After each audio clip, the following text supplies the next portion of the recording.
Oh, I think a lot of people get surprised about this. I'm technically, as or to whatever extent you might take this, I'm the school's tennis captain.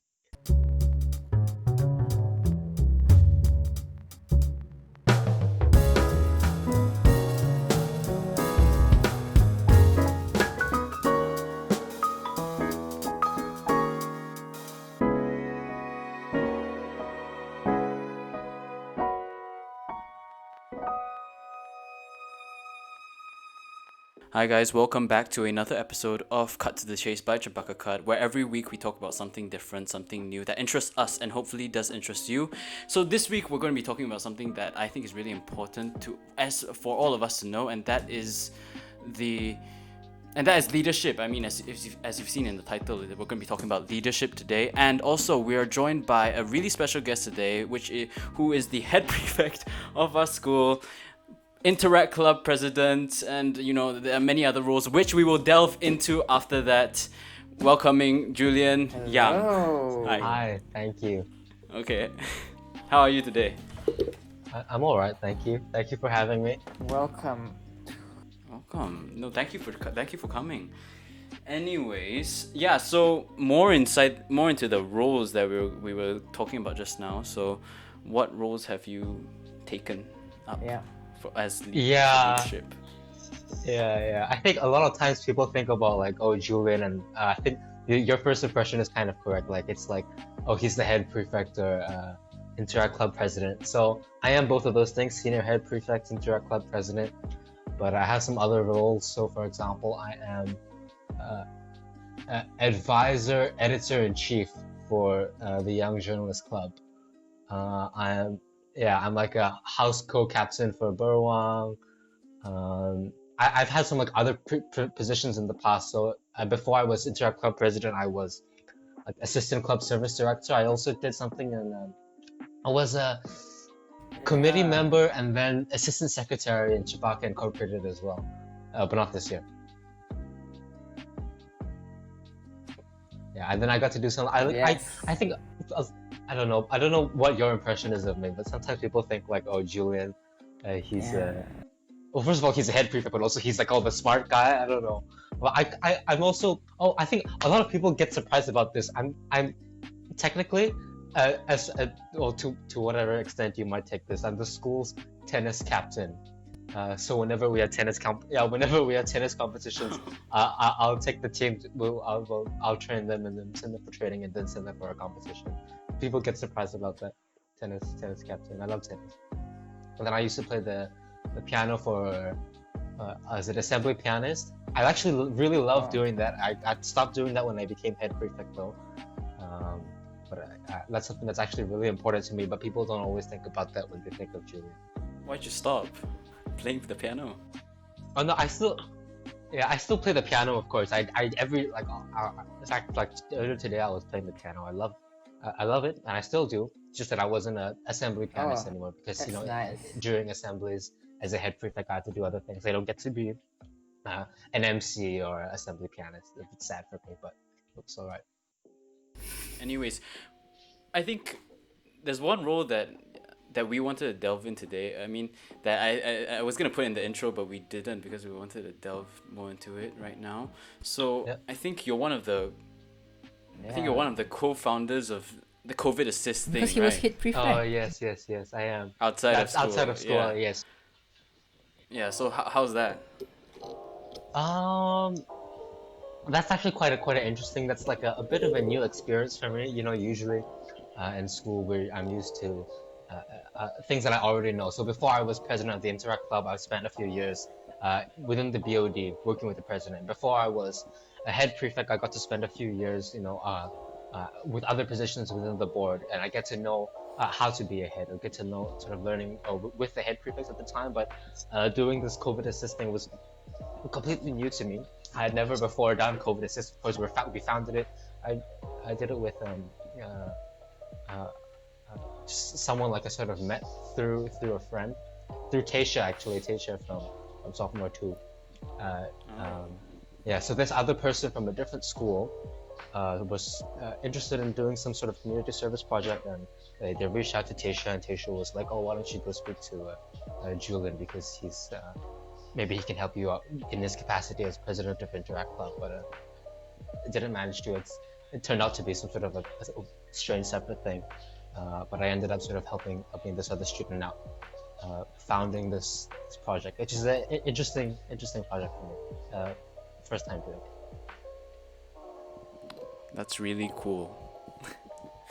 Okay, so I think, yeah, let's get into everything about leadership right now. So first of all, we want to know, what is your definition of leadership? Because I think a lot of people have different definitions of what it is to be a leader. What does it mean to you? Yeah. Okay. Yeah, I think you're right about people having different definitions. Some people will say leadership is like, oh, you shouldn't be sitting on the chariot and your team pulling you on forward. It's, as a leader, you should be at the front of the dog sled, pulling the other dogs along with you. I don't know, it's a great metaphor, but maybe you get what I mean. That as a leader, you're not bossing people around, you're sort of helping people do the work. I think for me though, while that might be true, I think to me the real essence of leadership is about taking a group of people, your team. They can coming from diverse backgrounds. They'll have all sorts of different opinions, all sorts of different backgrounds, all sorts of different goals. But taking this really diverse group of people and being, as a leader, being able to unite them towards one common goal. Whether in the case of the prefects board, the goal might be discipline and student community. In the case of Interact Club, it might be community service. If in the case of a project leader, that goal might be to complete the project. So as a leader, your job, to me, leadership is about taking this diverse group of people and being able to unite them towards a common and the goal that serves your purpose, the purpose of that group that you're leading. I think that's the essence of leadership, and the rest are details as to how you go about doing it, what different leadership styles there are. I think there are different styles, but all of them have that same idea in common. Yeah, I mean, I agree. I actually agree with that. So basically what you said just now was, as a leader, you have to unite people, no matter how different they are, unite people into going towards one single goal or achievement. Is that it? Yeah, doing one thing. So for example, if you were a project leader for your maths project, everyone in your group might have a different idea as to what you want your maths project to be about. But as a leader, you take everyone's opinions and you say, okay, working as a group, working as one group, not working as 5 or 10 different team members, working as one group. What is the goal we're going to achieve? Maybe your goal is to make a math presentation or a math little manila card or a poster, that kind of thing. And I think that would be your job as a leader. How you do it, I think, is also an interesting conversation. So some people's leadership style might be a little bit authoritative. They say, okay, I'm the leader, you do this, you do that part, you draw the title, you make the research as to what a prism is or what a pyramid is, and then you do the research as to what a 3D shape is, and then your job is to write it on the poster, and then my job is I'll present it to the class. That is one leadership style, sort of dictating what people's jobs are. I think another style of leadership would be maybe to ask or to see what everybody in the team maybe wants to do in the project, what their strengths are, what they add to the team, what they might add to the to doing the project, completing it. Yeah, or maybe another leadership style might be I know everybody has their own opinions. I'll let you do it. You can go ahead, do whatever you want. I'll let you do it. Maybe I'll check on every once in a while. So,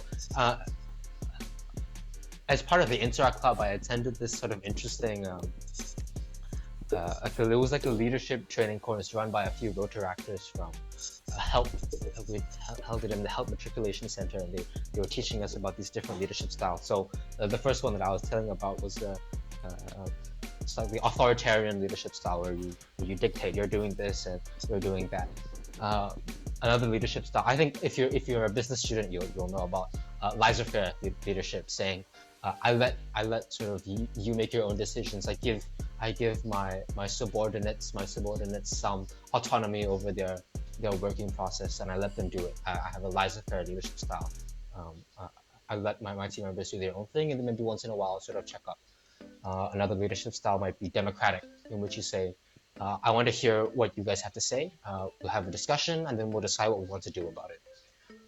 You might have a paternalistic leadership style as well, where the people sort of get to do their own work, but then you check up on them, you ask them, so what's the problem, what issues are you facing, how can I help you? You're paternalistic, paternal, like pater, the Latin root meaning like you're a father, you're like a parent for them.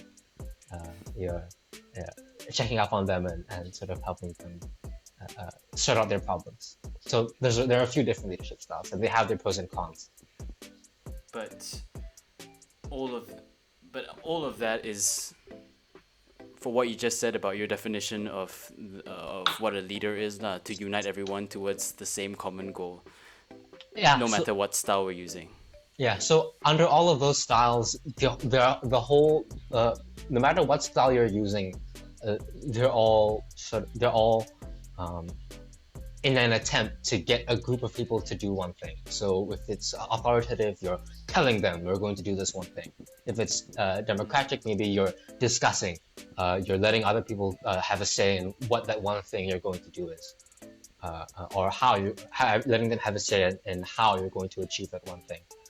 If it's laissez-faire, maybe you kind of let people do their own thing, but you sort of guide them towards that one thing. If you get what I mean. Yes. Yeah, I get it. So, which style would you say you use? That's an interesting question, because some people might sort of identify themselves to say, oh, I as a leader, I have this leadership style. I think all of them have their pros and cons, and I think they should be used in their respective cases. So some people might say, oh, an authoritative style or a dictatorial style is never good. It's really bad for everybody. No one likes to have a bossy leader, and I get where that's coming from. But sometimes the pro of an authoritarian style might be, for example, speed. If there was an emergency happening in school, if a student fainted, for example, it might be more appropriate to say, okay, you go to the CCA department, you call a coach, you get the nurse going. I think that might be a little bit more appropriate than saying, okay, guys, what should we do now? Sometimes some styles are a bit more appropriate than others in certain situations. So I think it's hard for me to say I identify with this specific style. I think that there are right situations for those different styles, different methods, really.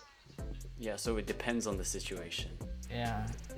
For me personally, I think I try to get other people to give their own opinion, because I think it's really important for their motivation. I think for the things that I'm leading, like the Prefix Board, the Interact Club, COVID Assist, I really rely on people's inherent passion. I think most people in the Interact Club do kind of want to do community service. People in the Prefix Board are keen on helping the student community or being student leaders, and I think people have that inherent passion, and so for me as a leader, I try to sort of encourage that passion, and to encourage that passion usually doesn't involve telling them you do this, but rather asking them, so what is it you want to do, or what ideas do you have in this project, or asking sort of their opinions. Or maybe you can say that is my style,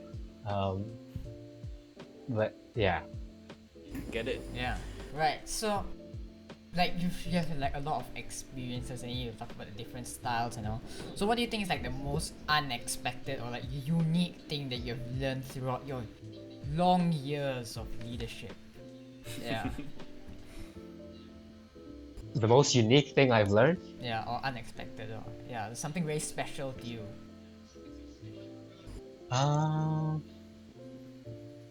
I think I've learned quite a few interesting things. Some things you kind of there are a lot of things about leadership where maybe you kind of know in theory, or you hear it and you're like, okay, yeah, that makes sense. But then once you're actually in the position, it might feel a little bit different, or it might still sort of come a little bit as a surprise. I think for me, one of the things I really learned as a leader is that your team is extremely important. I mean, obviously, I can tell you now, obviously, a leader without a team is nobody. I mean, if you have no team, what are you leading? What are you a leader of, right?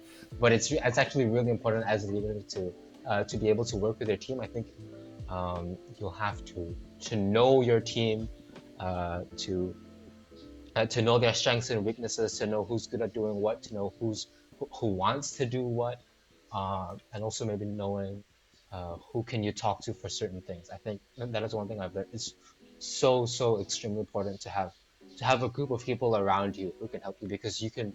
I really do think you can achieve nothing by yourself, or very little by yourself. Uh, when it comes to scaling up projects, if you're heading the prefix board, heading an interact club, heading any society. I think even you guys heading Cempaka Cut, uh, you definitely you can't. You can't do it by yourself. You have to have people around you, people passionate, Yeah.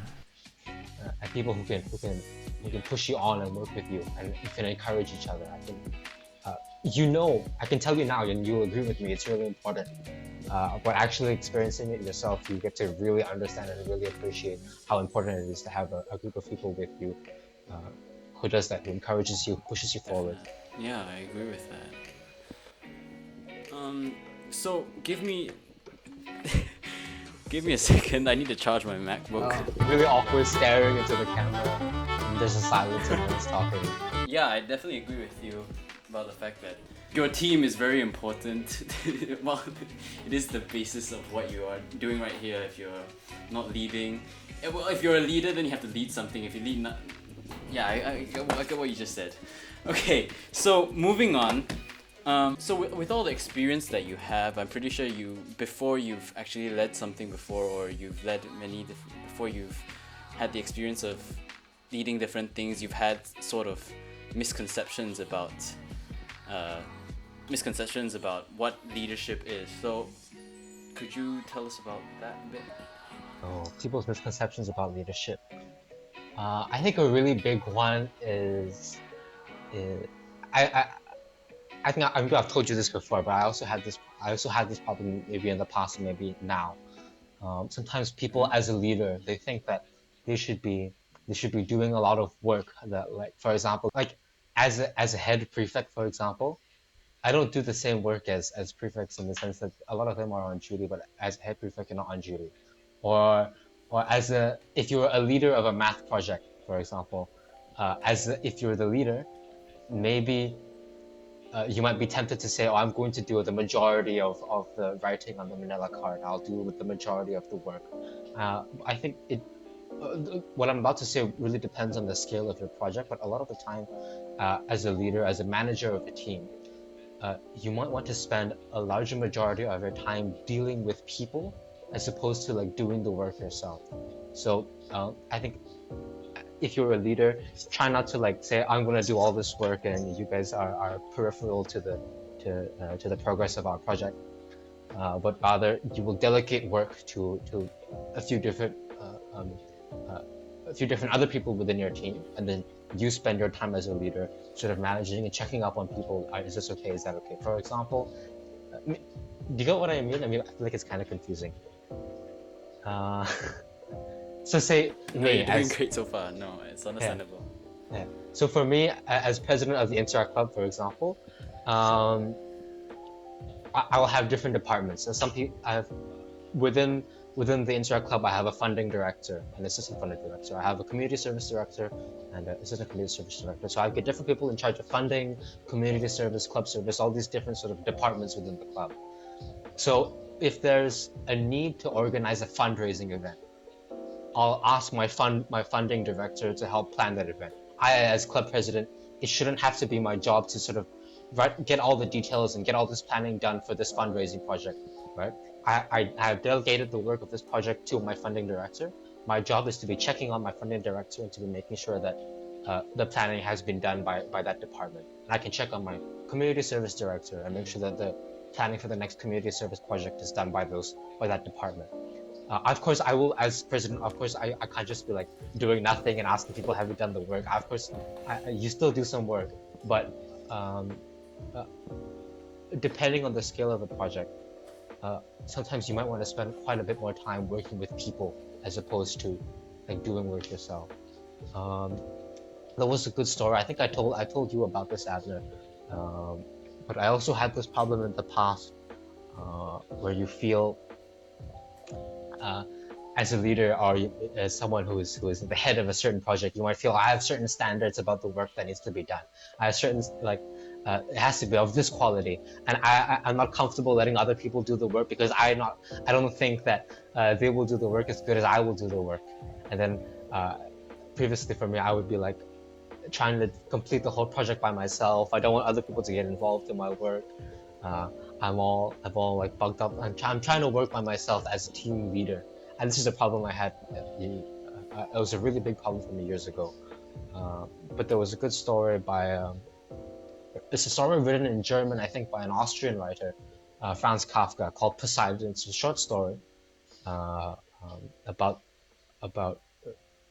the god, the mythological god Poseidon. But typically, when you hear stories about Poseidon, you hear about this sort of big, a strong, majestic character, the god of the oceans, holding a trident, riding the waves of the seas. Is a big, majestic god. But when Kafka wrote a short story about Poseidon, he imagined the character as someone doing figures at a desk, someone making calculations for the waves and for the tides.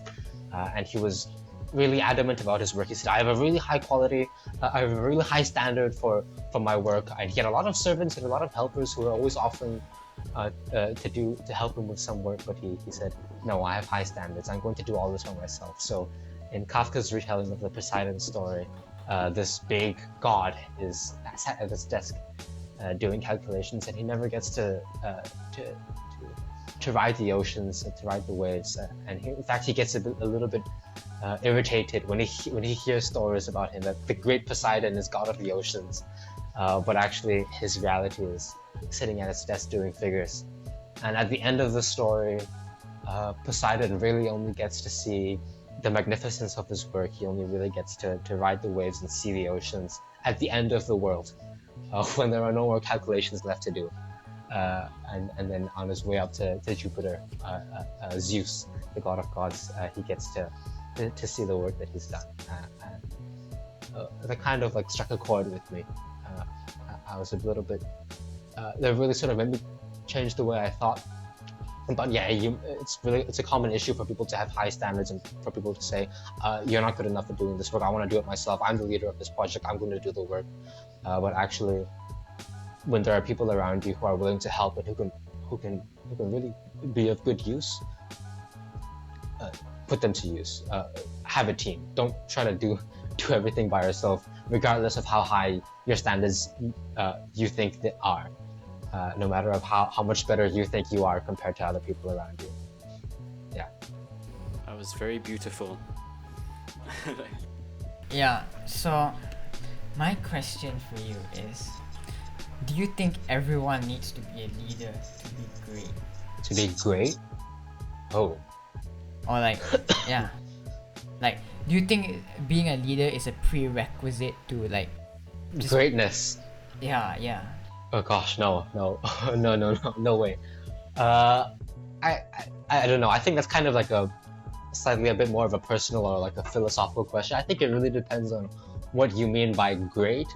Well, for me, I think everybody is gonna have their own opinion on what greatness is. For some people, greatness will be being a leader, and sure, more power to them. Go ahead.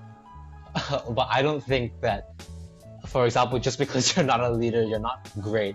I think there are a lot of other ways to achieve greatness, and really it's up to your own personal goal. If if your goal is, I don't know, master a lot of instruments and be really good at playing piano, you can be great if you're really good at playing the piano, but that doesn't have to mean you're a leader. So, do you get me? Yeah. Yeah, I think greatness is I don't know, it's a bit of a strange thing, but it's really up to people's personal opinions or people's personal philosophies towards their life. But I personally am not gonna say that if you want to be great, you have to be a leader. It's nothing. I don't think it's wrong. Or I don't think it's a weakness to be a follower. Naturally, if there are leaders in this world, there are going to be followers. And there's nothing wrong with being a follower, and it doesn't mean you're not great. I don't know. Do you agree with me? Yeah, sometimes we can't get everything Yes. we want, and I do sometimes agree. we don't need to. Yeah, that too. But also, it's just that you don't have to want to be a leader. It's not a prerequisite for anything, really. You don't have to be a leader to be great. I think being a leader is just it's just one thing you can do. Honestly, even you mentioned starting COVID Assist. So for me, it was I don't want to say that I'm the founder of this project. To really the way I look at, even though maybe I might be a co-founder of COVID Assist Malaysia, I'm just sort of helping out someone else with their project. Personally, I think founding or starting your own, in this case, a charity organization or a non-profit, I think really is not a necessity for anything. Sometimes it can actually be a little bit detrimental. It might be better for you to join existing people as opposed to having to lead your own group and start your own thing. Yeah. It's not a necessity for anything. You don't have to prove yourself by being your own founder or starting your own project. I think it's perfectly fine if you join existing Yeah. organizations, communities, projects, and you can achieve greatness in that way, in your own way. It's more about how you define greatness than, yeah. Anyways, yeah, I think we're gonna end it soon. Actually, I have one more question for you. I think, well, two more. Well, actually, one more. Yeah, just one more. Then we'll just walk around that if we can. So, being a leader, what difficulties have you faced throughout the all your experiences that you have had? Oh, okay, difficulties. This will differ between people. Some people will find different aspects of leadership a little bit difficult. But I think you might find a lot of maybe a bit of stress or a bit of anxiety when it comes to being a leader. For some people, they might not be very comfortable with having people sort of rely on them. So for example, I, as Interact Club president, I might have a team of really passionate interactors, a lot of people who really want to do community service. But if I, as president, don't make any projects, if I don't give them any opportunities to work this passion, then all those people who really want to do community service, they're relying on me to say, okay, we're going to have this project, we're going to visit this group of people, and you can exercise your passion in that way. If I don't make a project, if I don't get anything started as a leader, these guys aren't going to be able to work their passion. So as a leader, you're going to have quite a few people sort of relying on you, people looking to you, first of all, for guidance or for questions they might have, but also for starting a project, for saying, as a club, we're going to do this, and something that they themselves might be interested in doing. There are going to be, maybe my words are not coming out very clearly today. There are going to be people relying on you, and sometimes dealing with that stress, or for some people dealing with that anxiety, can be quite a difficulty. Sometimes dealing with expectations. As a leader, you will be expected to behave a certain way as head prefect, for example, or you'll be expected to achieve certain goals. You can't. It's not going to be very good if you became Interact Club president and then did absolutely nothing for your year. So there are going to be certain expectations, and maybe dealing with those expectations can cause stress, anxiety, or thus difficulty for certain people in leadership positions. Sometimes also, as a leader, you might face a difficulty if you aren't able to work with your team. So I said earlier, it's really important for you as a leader. I don't like saying that as a leader, but yeah, as a leader, you have to know your team really well. You have to be able to work with them. If you aren't able to connect with your team, you aren't able to connect with the people you're working with, you're going to have an issue, and that is definitely going to be a difficulty. If in the Interact Club I didn't have people who are passionate about community service, that would be a really big difficulty for me. Sometimes you can feel that way. Sometimes you can feel that people are not with you on certain projects, or they're not sharing the same ideals with you, and sometimes you can feel like that, and it can be a difficulty since your job feels like you're trying to draw blood from a stone. Trying to get people to do work when they're not passionate about it. But I think dealing with that is just your job as a leader. Being able to invigorate any passion that people might have. Being able to make unpassionate people passionate. Getting people to care about something that they might otherwise not have cared about.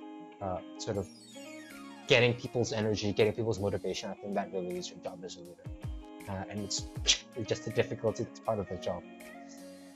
Yeah. Put very nicely.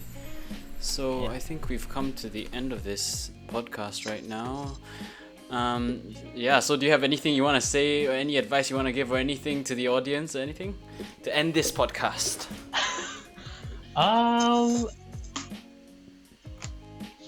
Okay. Everything I've said so far in this podcast about leadership, take it with a huge grain of salt. It's strange even for me to come here and start speaking about leadership as if I have even a clue about what it means to be a leader, or what it means to lead people, or what leadership actually. I have no idea. I'm not an expert on leadership. I have no idea what I'm doing. You can take my words, but it's just another person's opinion, really. I have no idea anything. I haven't second clue what leadership is, what leadership means, or what you should do as a leader. I think it's something everybody would have to figure out themselves. And please don't take my word as gospel truth. Well, yes, that is very true. You can take away whatever you want from this podcast right now, but you don't need to take everything that we have discussed on today. You don't need to take it to heart, you know. Really, I'm no expert on leadership. It's just the opinions that we're giving and the views that we're giving, and maybe it'll be helpful to you or whatnot. But and that wraps it up for today. Thank you all for watching Cempaka Cut. Thank you, Julian, for joining us today on the podcast, taking your time to come here and discuss this with us. Thank you to Umar, who, a co-host, and thank you to who's gonna edit this again? Thank you to Adam Azuze for helping us edit this, and it would mean a lot if all of you leave some feedback down below, or some comments or whatever.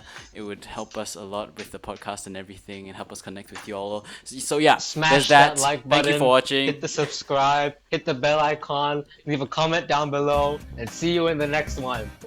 Yes, you heard Julian. Thank you guys. Bye. Yeah. We're very done. Okay. Cut.